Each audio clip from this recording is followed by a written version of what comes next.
Bismillahirrahmanirrahim. Assalamualaikum warahmatullahi wabarakatuh. Innal hamdalillah nahmaduhu wa nasta'inuhu wa nastaghfiruhu wa natubu ilaihi wa na'udzu billahi min syururi anfusina wa sayyiati a'malina. May yahdihillahu fala mudilla lahu wa may yudlil fala hadiyalah. Wa asyhadu an la ilaha illallah wahdahu la syarikalah wa asyhadu anna Muhammadan abduhu wa rasuluhu la nabiyya ba'dah. Ya ayyuhalladzina amanu taqullaha haqqa tuqatih wa la tamutunna illa wa antum muslimun. Ya ayyuhan nasu taqu rabbakumul ladzi khalaqakum min nafsin wahidah wa khalaqa minha zawjaha wa batha minhuma rijalan katsiran wa nisaa'a. Wattaqullaha alladzi tasaaluna bihi wal arham innallaha kana 'alaikum raqiba. Ya ayyuhalladzina amanu taqullaha wa qulu qawlan sadida yuslih lakum a'malakum wa yaghfir lakum dhunubakum. Wa may yuti'illaha wa rasulahu faqad faza fawzan 'azima amma ba'd. Fa inna asdaqal hadithi kitabullah wa khairal huda huda Muhammadin sallallahu alaihi wasallam. Wa syarrul umuri muhdatsatuha wa kullu muhdatsatin bid'ah wa kullu bid'atin dhalalah wa kullu dhalalatin finnar. Hadirin dan hadirat yang dirahmati Allah Subhanahu wa taala, alhamdulillah kita berkumpul lagi pada pagi hari ini untuk mempelajari Kitab Tauhid karya Syekh Muhammad bin Abdul Wahhab rahimahullahu taala. Semoga Allah memberkahi kajian kita ini dan semoga dicatat sebagai amalan kebajikan kita di sisi Allah Subhanahu wa taala. Salawat dan salam tercurahkan selalu kepada junjungan kita Nabi Muhammad sallallahu alaihi wasallam dan juga kepada keluarganya serta seluruh sahabat beliau tanpa terkecuali. Kita sampai di hadis yang mana ya? Yang bunyinya bagaimana? Hadis keempat. Dalil keempat ya? Ya. Ya. Kita masih dalam bab al-khauf minasyirk, tentang takut kepada kesyirikan. Kita masuk pada dalil yang keempat, yaitu sabda Nabi sallallahu alaihi wasallam dari Ibnu Mas'ud radhiyallahu anhu, "Man mata wa huwa yad'u min dunillahi niddan dakhalan nar." Barang siapa yang meninggal dalam kondisi berdoa kepada sesembahan apapun selain Allah, maka dia akan masuk dalam neraka jahanam. Kemudian hadis berikutnya juga ya. Hadis yang berikutnya, man laqiyallaha la yusyriku bihi syai'an dakhalal jannah. Barang siapa yang bertemu dengan Allah tidak berbuat syirik sama sekali, maka dia masuk surga. Wa man laqiyahu yusyriku bihi syai'an dakhalan nar. Barang siapa yang bertemu dengan Allah berbuat syirik kepada Allah, maka dia akan masuk neraka jahanam. Yang pertama, kita akan bahas hadis Ibnu Mas'ud radhiyallahu taala anhu. Ibu-ibu, Rasulullah SAW bersabda, "Man mata wa huwa yad'u min dunillahi niddan dakhalan nar." Man artinya tadi barang siapa. Dan sebagaimana kita ketahui, lafal man ini umum, bersifat umum ya. Bersifat umum ya, mencakup siapa saja yang berbuat syirik, tidak pandang bulu apakah dia ya, seorang laki-laki, wanita, orang tua, orang kaya, orang miskin ya, bahkan seandainya nabi pun yang berbuat syirik maka tetap terancam. Tetapi tentunya para nabi tidak melakukan kesyirikan. Tapi ini mencakup umum. Makanya Allah berfirman, "La in asyrakta la yahbatanna amaluk." Jika engkau wahai Muhammad melakukan kesyirikan, akan gugur amalanmu. Tapi Nabi sallallahu alaihi wasallam tidak melakukan kesyirikan. Hanya Allah ingin menjelaskan, siapapun tanpa pandang bulu yang melakukan kesyirikan, siapapun dia, ya, orang alim kah, orang kaya kah, orang miskin, ya, laki-laki, perempuan, maka dia termasuk dalam hadis ini. Man mata, yaitu meninggal atau mati, wa huwa, dalam kondisi. Wa huwa ini artinya dalam kondisi. Yad'u, berdoa kepada selain Allah, niddan. Niddan ini ya umum juga, bersifat umum. Ini sering kita sampaikan kepada ibu-ibu ya, kaidah kalau ada isim nakirah, isim itu artinya kata benda nakirah. Ya, nakirah dalam kurung tanwin dalam konteks kalimat syarat atau nafi atau penafian, maka memberi faedah keumuman.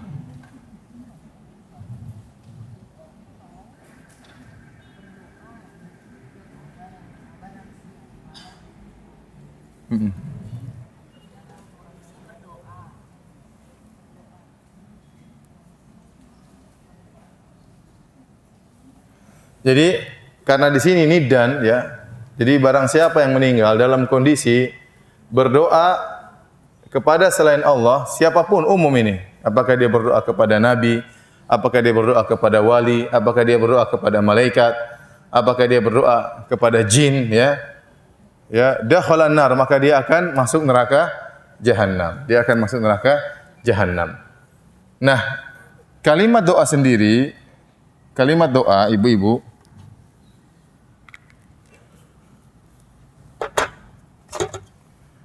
kata doa di sini, ya para ulama menjelaskan kata doa dalam nusus syariat, doa itu ada dua ya. Doa itu ada dua ya. Yang pertama namanya doa al-mas'alah. Yang kedua namanya doa ibadah.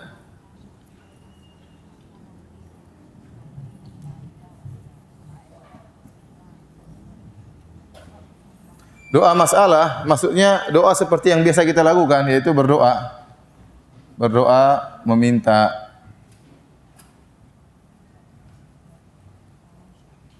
Ataupun doa ibadah maksudnya semua ibadah. Semua ibadah ya. Seperti salat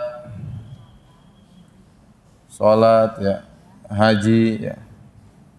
Kemudian nazar, sembelih, menyembelih ya. Ini juga dalam syariat disebut dengan doa, tapi istilahnya doa al-ibadah, doa al-ibadah. Tapi kalau doa yang sering kita lakukan namanya doa al-mas'alah. Dan para ulama menjelaskan maksud hadis ini, barang siapa yang meninggal dalam kondisi berdoa kepada selain Allah suatu pun, di sini bisa artinya berdoa, bisa artinya beribadah. Jadi doa di sini bisa artinya dan dia dalam kondisi berdoa kepada selain Allah atau dalam kondisi beribadah kepada selain Allah. Di sini nidan tadi kita sebutin apa? Nakirah kan? Ya, tanwin berarti mencakup keumuman. Dia dalam kondisi beribadah kepada siapapun atau dalam kondisi berdoa kepada siapapun ya. Apa kepada mayat, kepada malaikat, kepada nabi ya. Maka dia akan masuk neraka jahanam. Hadis ini mengerikan ya. Karena membuat kita takut dengan kesyirikan. Karena barang siapa yang meninggal dalam kondisi demikian, dia masuk neraka jahanam. Karena ini syirik besar. Syirik besar. Apalagi doa itu ibadah yang teragung. Doa adalah ibadah yang teragung. Saya sebutkan dalam buku tersebut ya. Kata Nabi SAW, ad-du'a'u huwal ibadah. Doa adalah ibadah.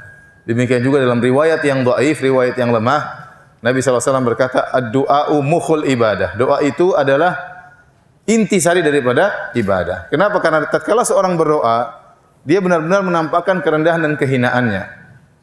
Dan itu sangat tampak dia hina, dia rendah di hadapan Allah Subhanahu wa taala. Dan Allah sangat suka dengan kondisi seorang hamba merendahkan dan menghinakan dirinya di hadapan Allah. Makanya kondisi yang paling Allah sukai bagi seorang hamba tatkala sedang sujud. Tatkala itu dia sedang menghinakan dirinya, dia meletakkan bagian termulia dari tubuhnya itu kepalanya di tanah sambil dia mengakui ketinggian Allah, dia mengatakan subhana rabbiyal a'la, subhana rabbiyal a'la ya. Jadi saat itulah Allah paling senang kondisi tersebut, saat itulah Allah sangat dekat dengan hamba. Aqrabu ma yakunul abdu min rabbih wa huwa sajid. Kata Allah, kata Nabi sallallahu alaihi wasallam, kondisi seorang hamba paling dekat dengan Allah tatkala sedang sujud. Nah, kalau kita berdoa itu Allah suka. Nah, kalau kita ternyata berdoa kepada selain Allah itu syirik paling besar. Syirik paling besar. Syirik banyak, ada syirik berdoa, ada syirik menyembelih kepada selain Allah, ada syirik bernadar kepada selain Allah, ada syirik yang lainnya, tapi yang paling parah adalah syirik berdoa kepada selain Allah. Tetapi hadis ini meskipun membawa hal yang sangat mengerikan bagi kita tentang bahayanya orang meninggal dalam kondisi syirik, tetapi ini juga penghibur bagi orang-orang yang mungkin pernah terjerumus dalam kesyirikan. Kenapa? Karena Nabi mensyaratkan dalam barang siapa yang meninggal, paham? Jadi kalau ada orang yang pernah melakukan kesyirikan, dia sudah bertobat, enggak ada masalah, dia tidak masuk dalam hadis ini. Mungkin dulu ada yang pernah percaya sama dukun, waktu mau menikah takut suaminya enggak suka, dia dukunin suaminya ya. Melet suaminya biar suaminya suka sama dia gitu. Bisa jadi ya. Kemudian mungkin dia pernah pakai susuk dan banyak ya. Orang-orang pakai susuk ya supaya kelihatan cantik, kelihatan muda terus ya. Kelihatan menarik terus ya. Nabi mensyaratkan tatkala dia syirik dalam kondisi apa? Meninggal. Artinya seandainya waktu dia meninggal dia sudah bertobat, dia sudah kembali kepada Allah, maka dia selamat ya. Maka di sini dari satu sisi mengerikan, dari satu sisi juga memberi harapan ya. Dari satu sisi mengerikan, kita tidak boleh pede dengan iman kita sekarang. Kita enggak tahu bagaimana meninggalnya kita. Kita enggak tahu. Ya, orang betapa banyak sekarang, apalagi di zaman media sosial sekarang ini, orang tiba-tiba imannya berubah. Ada yang tiba-tiba ateis, ada yang tiba-tiba masuk agama lain, ada yang ragu tentang Tuhannya, ya, dan macam-macamnya. Jadi kita jangan terlalu pede dengan iman kita. Kita hanya berharap semoga kita diberikan oleh Allah husnul khatimah. Betul? Khatimah. Tetapi hadis ini selain memberi rasa takut kepada kita, dia juga memberi harapan kepada kita. Ternyata yang diancam masuk neraka itu yang meninggal dalam kondisi apa? Syirik. Adapun yang meninggal dalam kondisi tidak syirik dan sudah bertobat dari kesyirikan, maka dia tidak termasuk dalam hadis ini. Paham?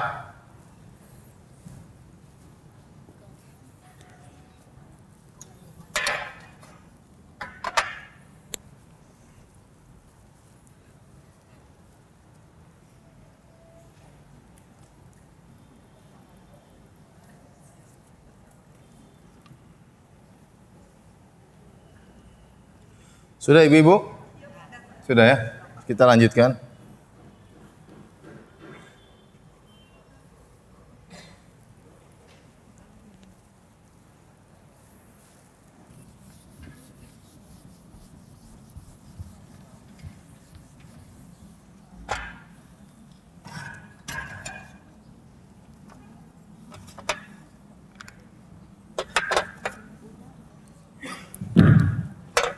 Hadis berikutnya Rasulullah SAW bersabda, "Man laqiyallah la yusyriku bihi syai'an dakhalal jannah. Wa man laqiyahu yusyriku bihi syai'an dakhalan nar." Ya.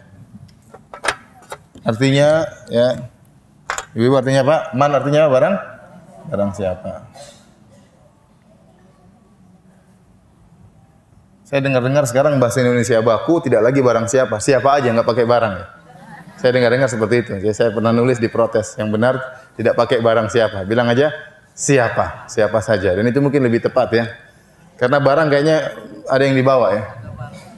Siapa saja ya, kalau arti kita siapa saja ya, bahasa ini lebih baku kali. Siapa saja yang bertemu dengan Allah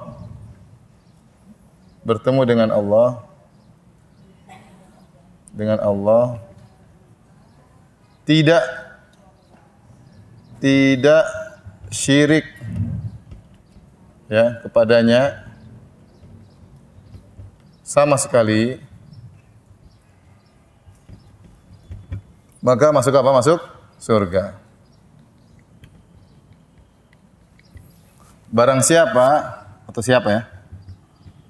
Siapa saja yang bertemu dengan Allah, bertemu dengannya, berbuat syirik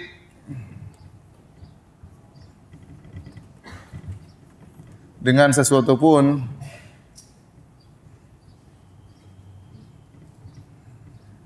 maka masuk apa? Masuk neraka. Saya tanya ibu-ibu, ini kalimat syarat atau kalimat penafian? Ada kalimat syarat, ada kalimat penafian, ada kalimat positif, tidak ada penafian. Ini kalimat apa?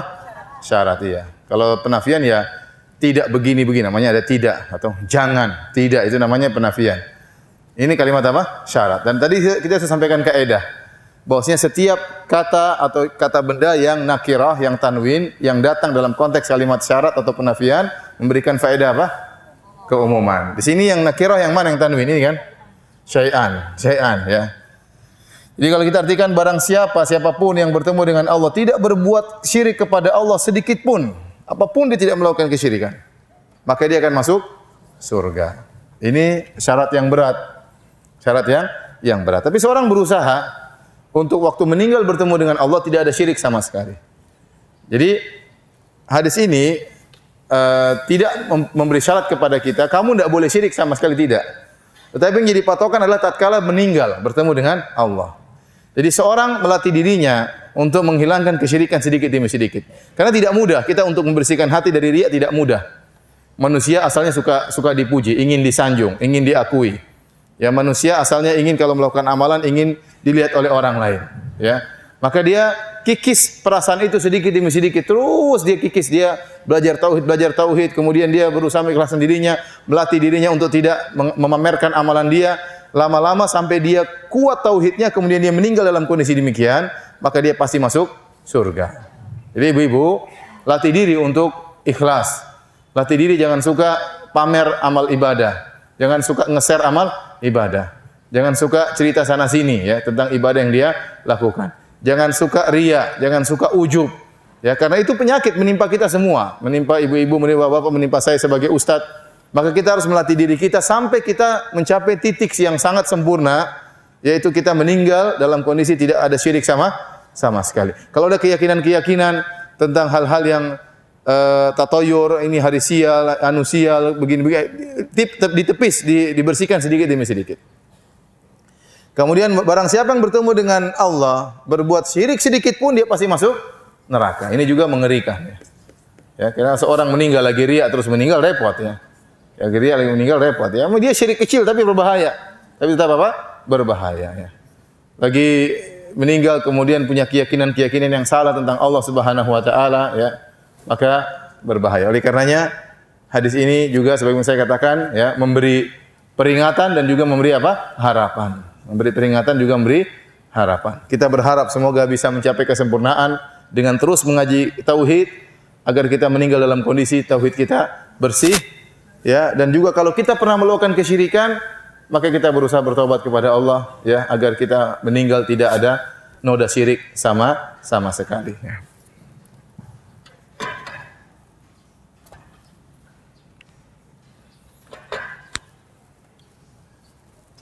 Taib, ibu-ibu, ya coba buka halaman di bawah dalil kelima, kira-kira halaman berapa itu? Kira-kira halaman 17 ya. Ada bahasa Arab Asy-Syaikh Sa'di berkata, sudah dapat? Di bawah itu. Asy-Syaikh Sa'di halaman berapa itu? 117. Halaman saya beda dengan punya ibu masalahnya.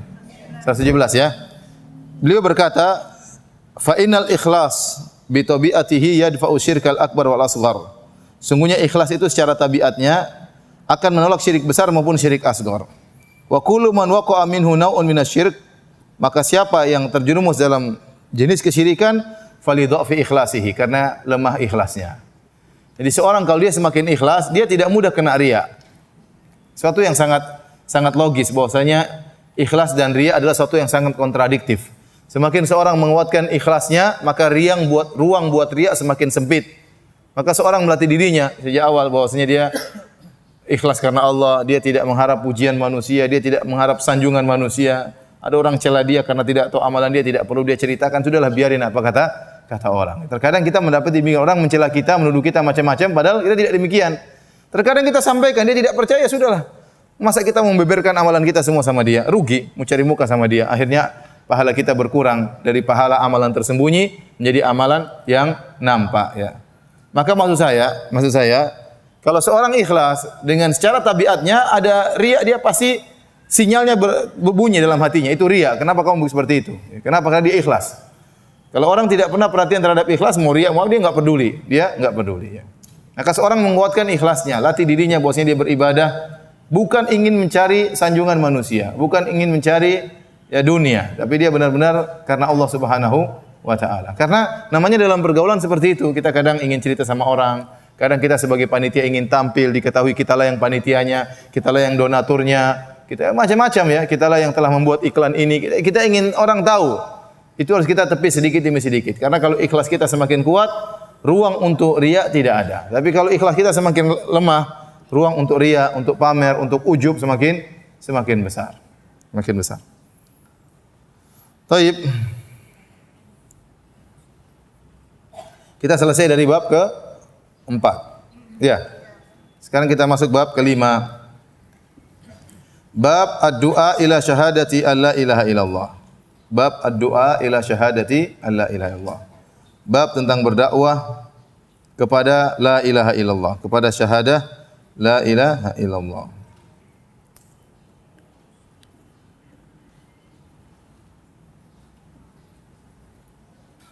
Bab yang kelima ini maksudnya dari penulis yaitu Syekh Muhammad bin Abdul Wahhab rahimahullahu taala. Seakan-akan beliau mengatakan kalau Anda sudah paham tentang tauhid, Anda sudah paham tentang bahayanya kesyirikan, ya, Anda sudah mengerti tentang keutamaan tauhid. Ya, bab 1 kan tentang tauhid, bab kedua tentang keutamaan apa? Tauhid. Bab ketiga tentang masuk surga tanpa adab dan tanpa hisab. Bab keempat tentang takut kepada kesyirikan. Berarti Anda sudah paham tentang tauhid secara global, maka jangan cukupkan pemahaman Anda pada diri Anda. Anda harus dakwahkan. Harus tularkan pemahaman ini kepada orang lain. Karena seorang tidak akan menjadi orang yang selamat secara sempurna kecuali dia mendakwahkan kebenaran. Kalau tidak maka dia masih dalam kerugian, ya. Sebagaimana firman Allah Subhanahu wa taala, "Wal 'asr innal insana lafi khusr," ya. Demi masa, sungguhnya manusia al-insan. Manusia di sini ada alif lam al-istighraq. Kalau kita dalam bahasa fikih artinya memberi faedah keumuman. Sungguhnya seluruh manusia itu lafi khusr, dalam kerugian. Seluruh manusia dalam kerugian. Kecuali, ya, ada pengecualian, illal ladzina amanu. Kecuali orang yang beriman. Orang beriman, apakah masih rugi? Iya. Ada syarat berikutnya. Wa amilus shalihat. Dia harus beramal saleh.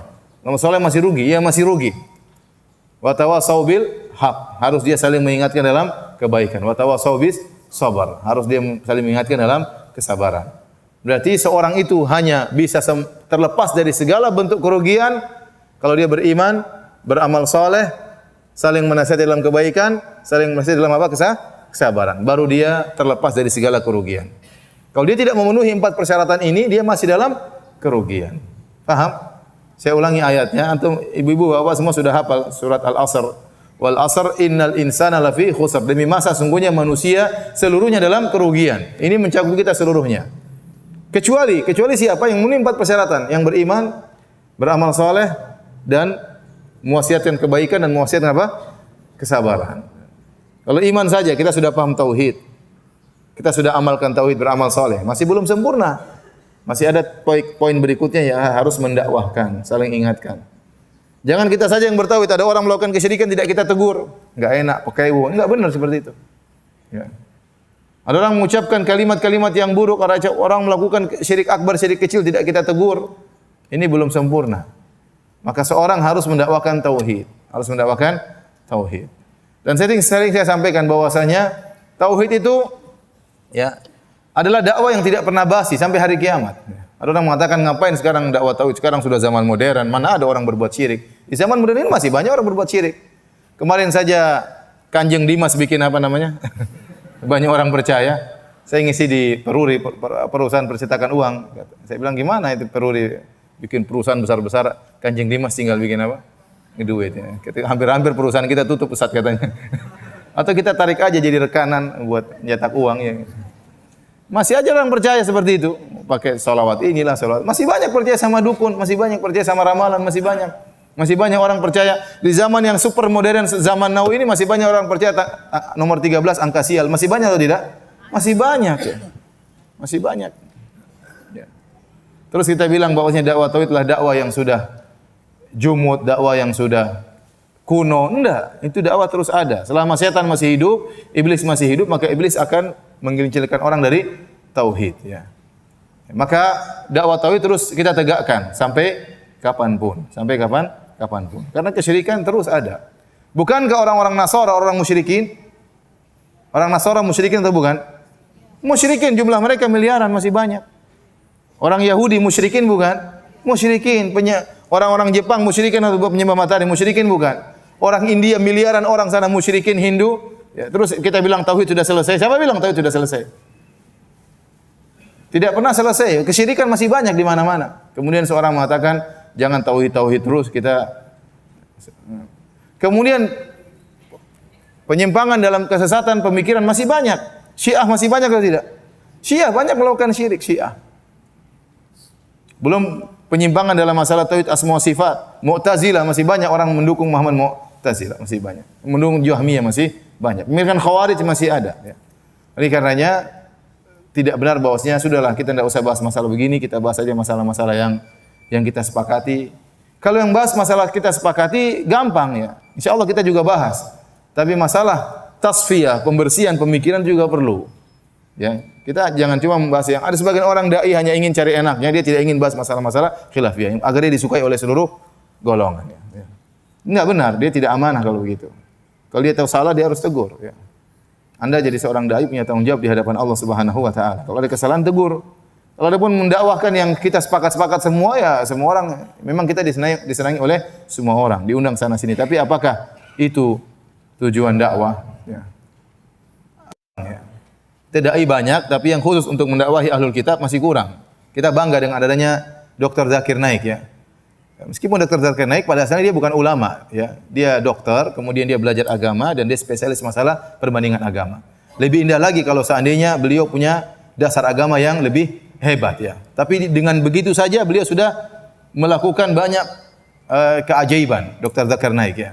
Maka kalau ada dai-dai yang memiliki landasan agama yang kokoh kemudian mengkhususkan diri untuk berdakwah kepada ahlul kitab, maka ini sunnah Nabi sallallahu alaihi wasallam ya. Dan ini belum ada sampai sekarang ya ada cuma sedikit tidak banyak. Padahal dahulu Nabi mengkhususkan orang untuk mendakwahi mereka karena mereka meskipun mereka musyrikin mereka juga punya hak untuk mendengar tentang tauhid. Mereka punya hak untuk mengetahui tentang indahnya sunnah, indahnya Islam. Ya, dan banyak di antara mereka tidak tahu akan hal tersebut. Ya. Maka Nabi mengkhususkan sebagian orang untuk mendakwahi tauhid ya, kepada orang-orang ahlul kitab. Maka Nabi ingatkan kepada Mu'adz bin Jabal waktu dia pergi ke negeri Yaman. Jadi Islam masuk di Yaman lewat siapa? Mu'adz bin Jabal radhiyallahu taala anhu. Ya. Makanya para ulama membantah waktu orang-orang Houthi, orang-orang Syiah, ya, yang mereka mengkafir-kafirkan para sahabat. Sebagian ulama membantah, kalian tidak tahu diri, Islam masuk kepada kalian lewat para sahabat. Sekarang sahabat-sahabat itu kalian kafir-kafirkan. Ya. Padahal Islam masuk ke negeri Yaman lewat apa? Para sahabat. Di antaranya Mu'adz bin Jabal dan mereka mengkafirkan Mu'adz bin Jabal. Mereka tidak kafirkan cuma segelintir sahabat ya, seperti Salman Al-Farisi ya.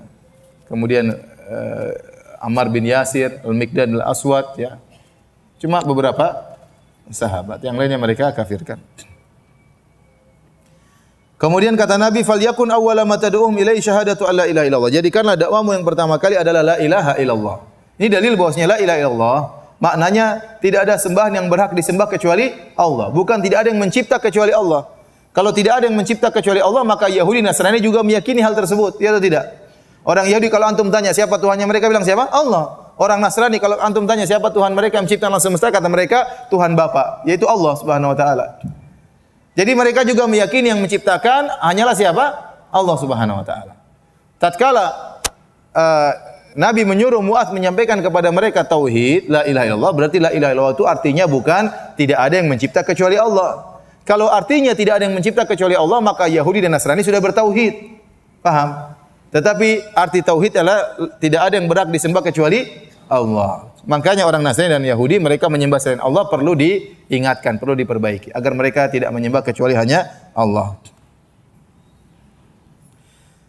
Hadirin dan hadirat yang dirahmati Allah Subhanahu wa taala, ini juga dalil bahwasanya awwalu wajibin 'alal mukallaf ya syahadatu alla ilaha illallah. Yang pertama kali wajib bagi orang yang mau masuk Islam adalah la ilaha illallah. Tidak seperti perkataan orang-orang Asy'ariyah yang mengatakan awal wajib 'alal mukallaf nazar. Yang pertama wajib bagi orang masuk Islam harus nazar, pengamatan. Teori yang mereka letakkan bahwasanya alam ini terdiri atas jism dan a'rad, bahwasanya Tuhan itu harus begini. Itu teori yang diletakkan oleh orang Asy'ariyah. Dan itu dibantah oleh banyak ulama. Dibantah oleh Ibnu Hajar Al-Asqalani, dalam kitabnya Fathul Bari, dan dia sebutkan ini adalah caranya orang-orang Mu'tazilah. Dibantah oleh Nawawi, dibantah oleh banyak ulama membantah hal ini. Dibantah oleh Al-Qadhi Iyad, dan oleh Ibnu Daqiqil Aid dalam syarah Arba'in Nawawiyah. Jadi menurut mereka orang pertama kali masuk Islam harus beriman kepada Allah dengan dalil, tidak boleh taklid. Dalilnya apa? Dalilnya Anda harus tahu bahwasanya alam terdiri atas al-ajsam wal a'rad. Alam itu terdiri alam semesta, terdiri atas jism, jasad dan sifat. Dan namanya ciri-ciri jasad itu bisa diterima oleh sifat dan ditinggalkan oleh sifat. Dan ciri-ciri sifat adalah menempati suatu dan macam-macam yang susah dipahami. Oleh karenanya alam semesta adalah ajsam dan a'rad, maka Tuhan tidak boleh ajsam. Tuhan tidak boleh ada a'rad. Kalau ada a'rad pada Tuhan, ada sifat pada Tuhan, berarti Tuhan adalah jism. Ini teori yang orang awam pun tidak paham. Apakah para sahabat dahulu waktu masuk Islam mengerti akan teori ini? Jawabannya tidak. Ini dibantah oleh para ulama. Apakah Arab Badui dahulu waktu masuk Islam zaman Nabi mengerti tentang teori ini sehingga mereka sah Islamnya, mereka tidak mengerti akan hal ini? Kenapa Anda sekarang mensyaratkan orang masuk Islam harus tahu hal tersebut? Kita semua tahu orang masuk Islam tinggal bilang apa? La ilaha illallah Muhammadar Rasulullah. Dan itu syarat tersebut terdapat dalam buku-buku Asy'ariyah. Buku-buku Asy'ariyah. Maka saya bilang mereka menyimpang dalam hal ini. Mereka menyimpang. Dan dibantah oleh ulama-ulama yang dianggap oleh Asy'ariyah juga oleh mereka, seperti Ibnu Hajar membantah hal ini. Dia mengatakan ini adalah akidah Mu'tazilah yang masih tercecer masuk dalam Asy'ariyah. Gara-gara teori ini akhirnya mereka mengatakan Tuhan tidak boleh begini, Tuhan tidak boleh begini. Semuanya pakai filsafat. Tuhan tidak boleh di atas. Semuanya gara-gara ini. Kalau Tuhan di atas berarti Tuhan jisim, karena Tuhan macam-macam. Ini semua adalah buah dari teori bahwasanya kalau masuk Islam harus pakai nazar tadi, teori yang mereka buat. Ini teori dari mana? Mana dalilnya? Al-Quran dan Sunnah? Enggak ada. Begitu susahnya ke orang masuk Islam. Masuk Islam tinggal mudah. Asyhadu alla ilaha illallah Muhammadar Rasulullah, selesai. Dia terjebak dengan filsafat sehingga akhirnya mengatur Tuhan punya syarat harus begini. Setiap dalil yang tidak sesuai dengan syarat mereka, oh berarti bukan begini. Setiap ayat ditolak, setiap sunnah ditolak. Gara-gara ilmu filsafat. Tidak pernah Nabi mengajarkan seperti itu. Orang Arab Badui dulu masuk Islam sederhana, masuk Islam selesai. Tidak tahu ini ajsam, ini a'rad, ini macam-macam, enggak tahu.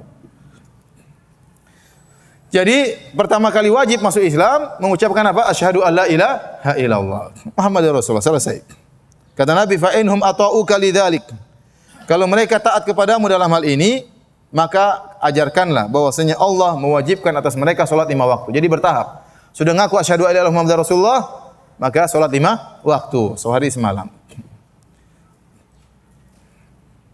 Jadi ini dalil dijadikan oleh sebagian ulama bahwasanya salat yang wajib yang berkaitan sehari semalam cuma salat 5 waktu.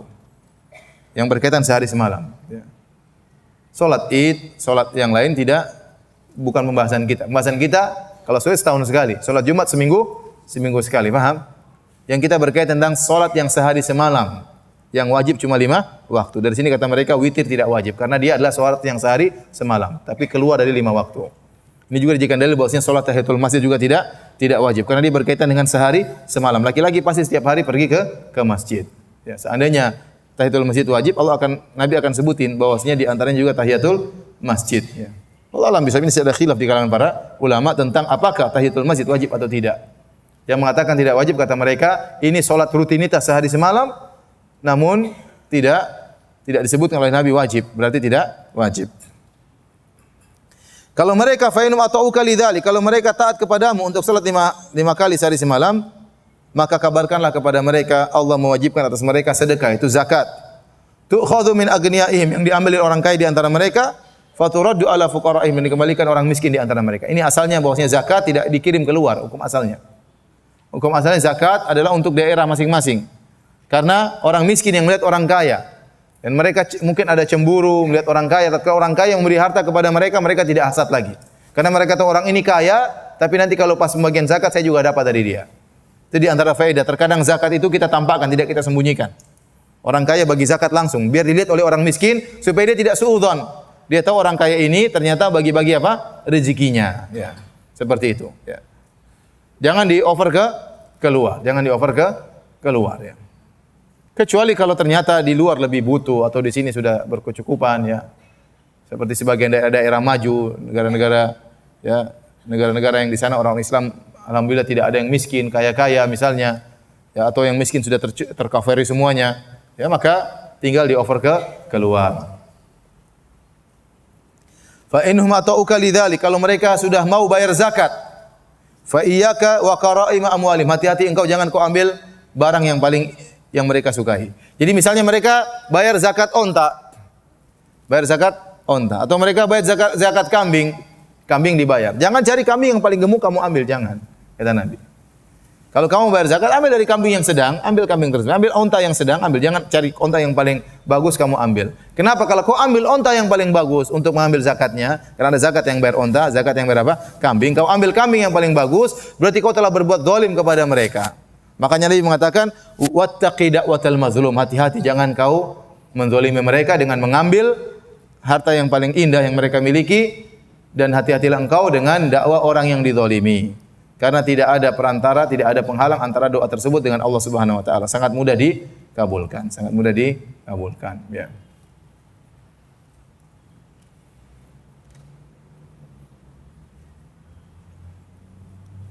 Baik. Ini dalil tentang bagaimana perhatian Nabi terhadap dakwah tauhid, dan Nabi menjadikan dakwah itu adalah dakwah yang pertama, ya. Bukan berarti juga dakwah tauhid berarti kita harus tauhid terus, tidak juga, ya. Masuk ke arah tauhid dengan berbagai macam cara. Seorang mungkin ngajar sirah, di situ ada tauhidnya. Orang mengajar adab juga ada tauhidnya. Bukan berarti kita plak juga namanya tauhid, tidak ada dakwah yang lain. Tidak benar. Nabi juga ngajar macam-macam, bukan cuma tauhid tok, maksudnya paham? Jangan juga kita saklek seperti itu. Itu enggak pernah dakwah tauhid. Saya bilang dakwah tauhid berbagai macam caranya. Dengan ngaji kitab tauhid, ya, dengan ngaji sirah, dengan ngaji fikih, dengan nyari adab. Orang bisa ngajar tauhid. Dalam hadis-hadis Nabi itu ada nilai-nilai tauhid, ya. Ya. Jadi kalau orang kitab tauhid terus dibahas, terus kapan bahas fikih muamalah? Siapa yang bahas kalau gitu? Paham? Ini kita enggak pernah bahas, ya itu masing-masing punya tugas. Jangan mencela orang. Ini muamalah saja yang diajarkan lah. Yang spesial seperti dia jarang. Ya sudah, kita hargai dia. Bukan berarti dia tidak perhatian sama tauhid. Justru banyak orang meninggalkan bank karena tauhidnya sudah mantap gara-gara mendengar fikih muamalah. Iya atau tidak? Iya. Tidak, kita tuduh dia tidak dakwah tauhid. Dia dakwah tauhid, dia bilang kamu harus tinggalkan, yakin kepada Allah, rezeki pasti ada. Tauhidnya mantap, dia tinggalkan bang. Jadi maksud saya ngaji tauhid bukan berarti harus seperti saya ngaji kitab tauhid, tidak juga harus seperti itu. Semua juga dibahas, ada ngaji sirah, ada fikih muamalah, ada fikih ini. Semuanya yang penting arahnya kepada tauhid. Jadi tidak perlu kita mencela yang lain. Itu ngaman, enggak pernah ngajar tauhid, ya.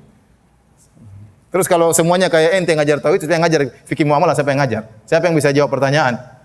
Siapa yang ngajar fikih? Siapa yang bisa jawab kalau semuanya ngajar tauhid? Kitab tauhid maksudnya seperti ini. Enggak juga, maksud kita jangan saklek juga, ya. Jadi benar yang paling utama adalah masalah apa? Tauhid. Ini paling utama, ini tujuan kita semuanya. Saya rasa dai sunnah semuanya tujuannya apa? Tauhid. Tapi dengan berbagai macam cara yang mereka lakukan, ya. Yang paling utama adalah masalah tauhid, ya. Tapi terkadang mereka ngajar ini, terkadang mereka ngajar mengajar misalnya ilmu waris. Ini semua penting, mengagungkan Allah Subhanahu wa taala, ya. Tapi tentunya semuanya mengarah kepada tauhid. Tapi demikian saja kajian kita. Sudah habis kan waktunya? Sudahlah. Saya mulai on time saja jam 9 tadi. Sekarang tanya jawab. Tanya jawab. Yang bertanya saya persilahkan. Makanya jangan terlambat. Kalau saya yang terlambat, saya akan tambah waktunya. Tapi ibu tadi banyak yang terlambat, saya lihat banyak yang terlambat. Jangan salahkan saya. Silakan bertanya, silakan.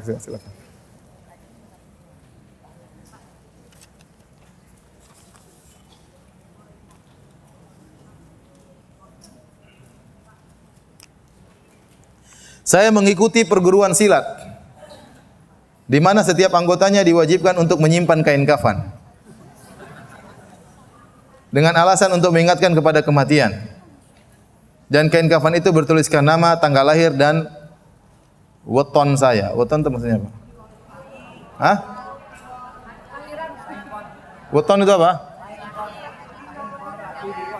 Oh, itu pahing pahing kliwon itu, ya. Ya. Dan setiap malam satu surah kain kafan itu dicuci dengan air kembang. Udah. Udah, ente enggak usah jadi jagoan. Ente tinggalkan silat tersebut. Ya. Nanti belajar pakai senjata saja, enggak usah silat-silat ya. Ada guru perguruan yang lain tidak harus seperti ini. Atau antum ikut, antum bilang saya tidak mau ikut yang gini-giniannya ya.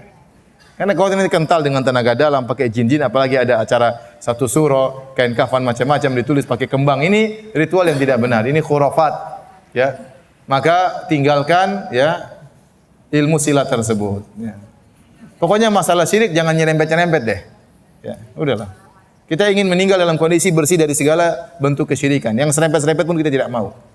Maka Nabi Ibrahim berdoa, wa junubni wa bani anak budal asnam. Ya Allah, jauhkanlah aku, bukan cuma tinggalkan jangan sampai aku terjerumus dalam syirik. Kata Nabi Ibrahim, jauhkan. Berarti syirik di sana, kita di sini. Semua yang serempet-serempet dengan kesyirikan, dengan khurafat tinggalkan. Apalagi ada seperti ini, ya. Kain kafan tulis nama, nomor telepon jangan lupa. Nomor rekening ya. Ada-ada saja orang-orang. Sekarang orang mau bikin apa saja tidak peduli. Saya kadang-kadang sedih lihat. Mau di sa'i, mau bicara ini, bicara anu, bebas. Mau joget-joget di halaman Masjid Nabawi, subhanallah. Sedih saya ngelihatnya benar. Seandainya itu bukan dari selain kaumku, ya biarin aja. Ini kaumku yang melakukan demikian. Kasihan, harus ada yang ingatkan. Mereka mungkin jahil, nggak ngerti. Ya. Apalagi melakukannya dengan bangga, dengan kasihan. Ini lihat-lihat pengagungan terhadap syiar-syiar Allah, pengagungan terhadap Mekah, pengagungan terhadap Ka'bah, pengagungan terhadap Mas'a, tempat sa'i. Itu bukan tempat main-main. Pengagungan terhadap Masjid Nabawi, pelataran Masjid Nabawi, itu Masjid Nabawi, Masjid Nabi, bukan untuk kemudian goyang-goyang di situ, enggak. Jadi orang aneh-aneh zaman sekarang ya. Ini kain kafan, tulis nama, tulis ada-ada aja. Ustadz, teman-teman di kampus sering nge-share maksiat di grup WhatsApp atau secara personal. Sering anak nasihatkan, malah dikucilkan dan dibilang sok suci. Sebaiknya saya terus nasihati atau tinggalkan karena takut terwarnai. Kalau nasihati nggak dengar, left aja. Kalau dia bilang sok suci, bilang sok kotor kamu bilang. Kamu sok malaikat dan kamu sok setan bilang. Enggak, jangan begitu, ini bercanda aja. Antum bilang baik-baik. Bilang baik-baik. Bilang sok suci, sok suci. Dulu siapa namanya? Kaum Nabi Lut mencela Nabi Lut. Tatkala Nabi Lut dan keluarganya tidak mau melakukan praktek homoseksual atau lesbian, maka mereka mengatakan innahum unasun yatatahharun. Kata mereka itu orang-orang sok suci. Itu sudah ada sejak dulu. Orang apa sok suci. Kita pun kalau enggak suci, kita bukan mendukung. Taruhlah saya bermaksiat sama dengan maksiatmu, tapi saya tidak terang-terangan seperti saya punya rasa malu. Saya punya rasa malu. Mereka terang-terangan nyebar maksiat di antara, ini enggak punya malu seperti itu. Tegur.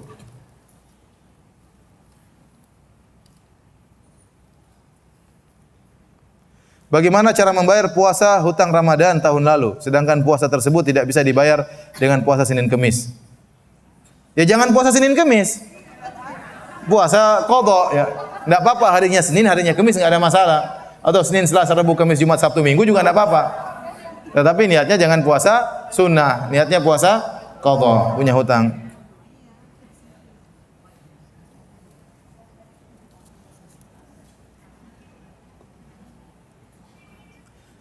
Ustaz, bagaimana menghadapi teman yang berpemahaman Khawarij dan teman tersebut mengirim anak artikel? Ya udah, jangan main-main dengan syubhat. Jangan main dengan apa? Syubhat. Syubhat tentang Khawarij ini luar biasa. Di Saudi sampai sepupu membunuh sepupunya, sampai ponakan membunuh omnya. Ini terjadi bukan di negara kita, di negara tauhid, di negara Saudi Arabia. Sampai pemboman, sampai pembunuhan. Masjid dibom. Itu terjadi. Kenapa? Dianggap Khawarij, dianggap tagut. Kejadian terakhir yang saya lihat waktu masjid tentara dibom. Subhanallah, masjid tersebut di situ ada halaqah tahfidz Quran. Betapa banyak, karena orang tentara di sana banyak yang hafal Quran, banyak yang hafal Quran. Kemudian dibom, lagi sholat duhur dibom. Subhanallah, dari mana ini? Oh, itu tagut, pembela tagut, Arab Saudi tagut, Raja Salman super tagut. Susah seperti itu. Dan ada orang yang menganggap bahwasanya Raja Saudi togut itu masih banyak berpendapat demikian. Raja Saudi apa? Togut. Lah kalau Raja Saudi togut apalagi yang lain-lain. Jadi ada orang ngeser-ngeser gitu, ente nasihati enggak bisa, tinggalkan. Tinggalkan dia karena Allah, saya bilang. Tinggalkan dia karena Allah. Ente jangan main-main masalah syubhat. Jadi kalau masuk sudah. Susah dikeluarkan. Ustaz, saya dalil dia kuat, ente jangan main-main dengan masalah syubhat. Ya. Karena tidak gampang untuk mengkantar kalau tidak punya ilmu. Allah sudah kasih Anda hidayah, Anda mau nyerempet-nyerempet syubhat, bahaya. Jangan.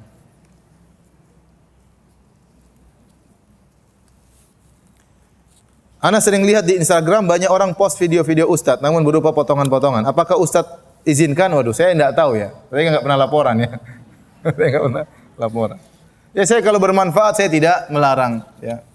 Saya ingin ilmu saya juga bermanfaat. Saya ingin kalau saya meninggal masih ada pahala yang mengalir. Tapi ada orang-orang juga yang motong-motong yang untuk mencari-cari masalah ya. Ada. Ya. Niat-niat buruk ada. Kalau yang seperti itu saya tidak ridho. Ya, saya tidak pernah izinkan. Tapi kalau niatnya baik, kemudian dia pandai juga memotong-motong yang baik, enggak ada masalah ya. Ada perkara yang terkadang dengan potongan sudah dipahami. Ada perkara yang harus didengar secara sempurna baru bisa dipahami. Nah, kalau ada perkara yang didengar secara sempurna baru bisa dipahami, jangan dipotong. Jangan dipotong.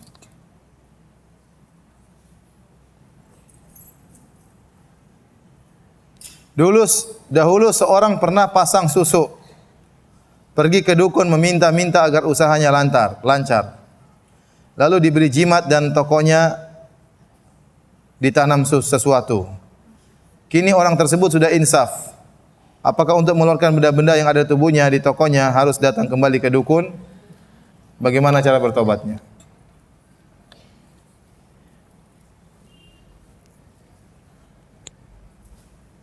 Allah alam, saya tidak tahu ya. Kalau dia bisa keluarkan sendiri, keluarkan ya. Dia bisa keluarkan sendiri apa? Keluarkan, buang. Jangan ke dukun itu lagi. Kalau dia tahu di mana posisi ditanam, cabut, buang. Baca ayat kursi, baca tiga kul. Kemudian atau baca air, siramkan ke benda tersebut, baru kemudian apa? Buang. Adapun susuk, ini yang saya tidak tahu ini susuk bagaimana ya. Apakah dia harus ke dukun lagi? Padahal Nabi melarang untuk pergi kemana? Ke dukun. Coba dia ruqyah dirinya.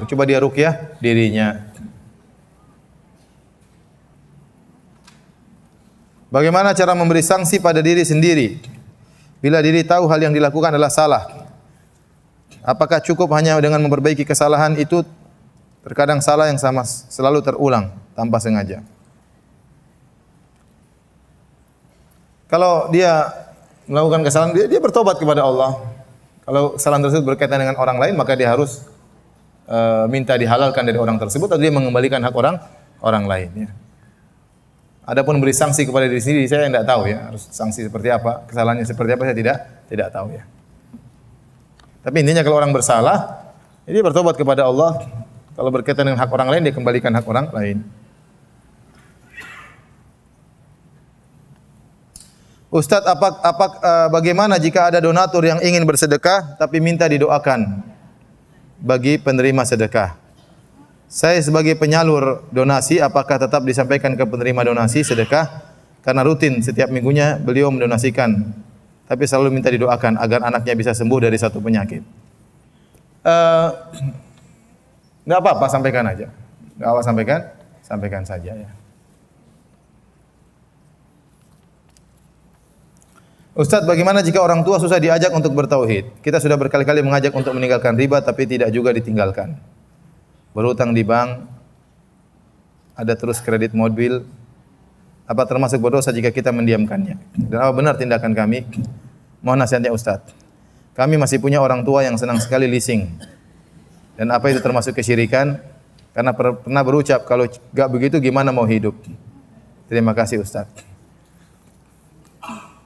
Enggak, kalau riba itu bukan syirik. Riba itu bukan apa? Syirik. Tapi dia maksiat. Dia maksiat. Nasihati terus ya, dengan pelan-pelan. Kalau semua orang dibilang semua langsung nurut, ya, enggak perlu diutus Nabi ya. Memang namanya orang ya, orang tidak semuanya nurut. Itulah perjuangan, itu namanya dakwah. Kalau setiap orang dibilang nurut berarti iblis sudah mati. Iblis belum mati masalahnya. Iblis belum mati. Ya harus diulang-ulang sampaikan apalagi orang tua dengan kata-kata yang lembut. Kalau dia bilang kalau enggak begini enggak bisa hidup, bilang aja masih banyak orang hidup tidak begitu. Masih banyak orang hidup tidak begitu. Dulu waktu saya meninggalkan musik, ada ucapan ya, apa bisa hidup kalau tidak ada musik, tanpa musik? Buktinya banyak orang hidup tanpa musik. Orang bahagia tanpa musik. Orang menyangka dengan musik dia bahagia, ternyata tidak bahagia. Dia semakin kecanduan, kalau tidak ada musik dia bingung. Justru akhirnya kalau kita sudah terbiasa tidak dengar musik, lebih enak hidup tentram. Lebih enak hidup tentram, lebih enak dengar Al-Quran, lebih enak dengar pengajian. Kita kan cari ketentraman. Benar musik ada kelezatan, tidak kita ingkari. Tapi kelezatan tersebut tidak mendatangkan kebahagiaan. Sama seperti zina, zina ada kelezatan, tapi tidak mendatangkan apa? Kebahagiaan.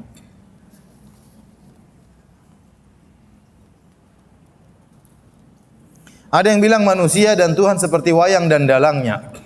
Artinya terserah dalangnya memperlakukan wayangnya. Saya bilang ya, kalau wayang nggak bisa apa-apa, antum bisa apa-apa nggak? Bisa. Antum bisa makan, antum bisa ngaji, nggak mau ngaji juga bisa. Antum mau sholat, nggak sholat juga bisa. Ya.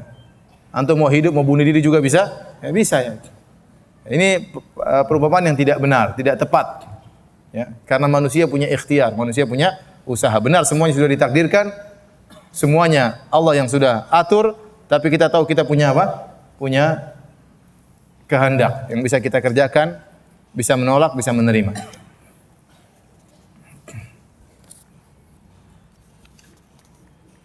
Kebanyakan jamaah kajian memilih-milih ustadz. Kalau ustadz yang dia sukai, maka mau pada hadir. Kalau ustadz yang tidak disukai, maka malas-malasan. Apakah ini termasuk kesyirikan? Jangan semua sekarang syirik, ini syirik. Enggak juga. Ini tauhidnya terlalu mantap kali sampai mensyirikan sana sini. Ini bukan syirik. Ya manusiawi, orang selera ya. Mau diapain?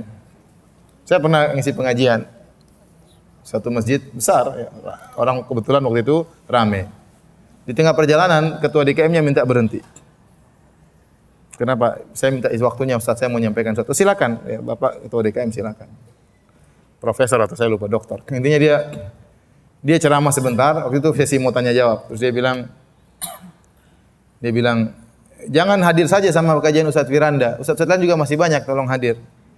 Jamaah diam aja. Setelah itu dia bilang mau bicara, setelah pengajian dia bicara sama saya, Ustaz, gimana jamaah antum biar bisa hadir kajian-kajian Ustaz yang lain? Saya bilang, Ustaz, jamaah itu seperti seleranya beda-beda. Ada yang suka sate, ada yang suka tempe. Ya. Kalau suka sate suruh makan tempe belum tentu mau. Ya sudahlah, yang penting kita nggak ribut. Anda bilang ya.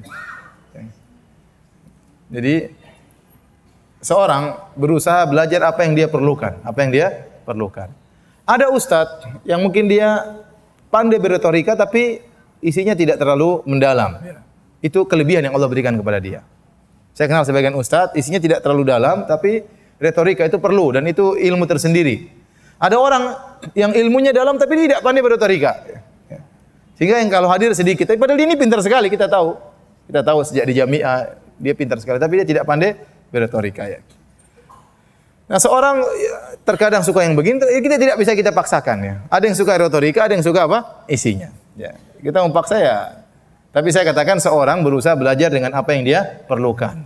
Kalau ada pengajian memang dia perlu, misalnya fikih, misalnya dia tauhid, atau misalnya akidah atau sirah, dia perlu ya dia belajar. Meskipun yang menyampaikan mungkin tidak pandai berretorika, yang penting isinya banyak. Sehingga dia menambah ilmunya. Bukan yang sekedar dia datang kemudian pulang sedikit yang dia bawa. Berusaha untuk pulang dia bawa yang banyak ya. Tapi ada orang selera ini itu bukan syirik ya, bukan apa? Bukan syirik ya. Bukan syirik. Ustadz mau nanya, nikah menggunakan janur boleh atau tidak? Saya tidak tahu janur itu kalau untuk hiasan enggak ada masalah.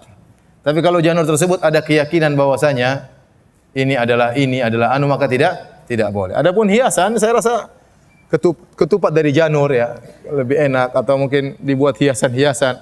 Kalau hanya sekedar hiasan, maka tidak ada masalah insyaallah. Tapi kalau ada keyakinan harus pakai janur, ini kalau tidak pakai janur maka begini, maka jangan. Maka apa? Jangan.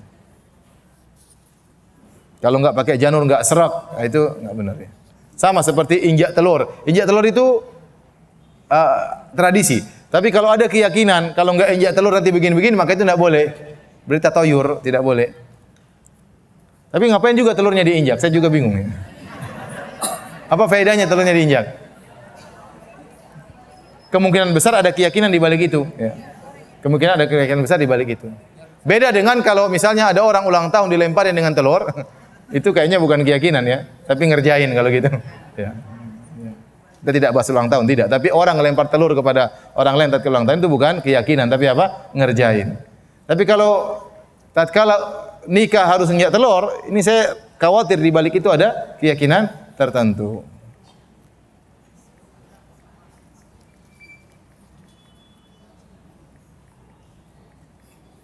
Baik.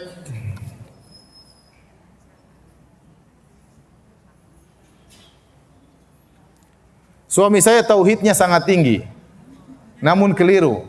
Misalnya ia tidak mau berhenti merokok karena Allah Maha melindungi. Tidak mau silaturahmi pada saudara karena sudah Allah lindungi. Bagaimana meluruskan tauhid suami yang menyimpang? Ya enggak benar. Bilang kalau tauhid yang benar adalah mengagungkan perintah-perintah Allah. Ya.